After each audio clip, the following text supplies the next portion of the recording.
গাইবান্ধা শহরের পুরাতন জেলখানা মোড় হতে ইসলামিয়া শিক্ষালয় পর্যন্ত অধিগ্রহণকৃত ভূমির ন্যায্য মূল্য নিশ্চিত করার দাবিতে মানববন্ধন করেছেন ভুক্তভোগী স্থানীয় জনসাধারণ। আজ বৃহস্পতিবার দুপুরে জেলা শহরের পুরাতন ব্রিজ রোডে স্থানীয় জনসাধারণ এর ব্যানারে এই প্রতিবাদ কর্মসূচি অনুষ্ঠিত হয়।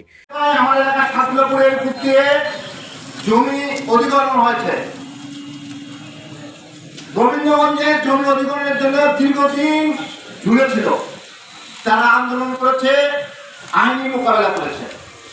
মানববন্ধনে বক্তব্য রাখেন পুরাতন বাজার সমিতির সাধারণ সম্পাদক আরিফ মিয়া রিজু, রোস্তম আলী, খাদেমুল ইসলাম খুদি সহ অন্যান্য ভুক্তভোগীরা। এবং এটা অতি সত্ত্বর এটাকে রিপ্লেস করার জন্য আমি অনুরোধ জানাচ্ছি। ধন্যবাদ সবাইকে। আসসালামু আলাইকুম।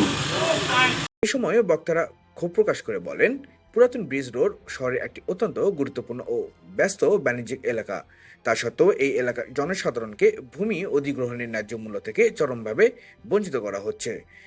এই ভূমি অধিগ্রহণের কারণে এই ভূমি অধিগ্রহণ হবে আমাদের উন্নয়নের জন্য, এই ভূমি অধিগ্রহণ হবে রাস্তা প্রশস্তের জন্য। আমরা সেটাকে আমরা নিষেধ করছি না।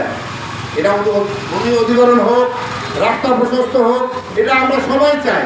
তারা আরও অভিযোগ করেন, জেলার অন্যান্য বাণিজ্যিক এলাকায় ভূমি অধিগ্রহণের ক্ষেত্রে সঠিক মূল্য দেওয়া হলেও পুরাতন ব্রিজ রোডের ক্ষেত্রে বৈষম্য করা হচ্ছে। কেন এখানকার জমি মালিকরা সঠিক মূল্য পাবেন না সেই প্রশ্ন তুলে অবিলম্বে জমির ন্যায্য মূল্য নিশ্চিতে জেলা প্রশাসনের জরুরি হস্তক্ষেপ কামনা করেছেন আন্দোলনকারীরা।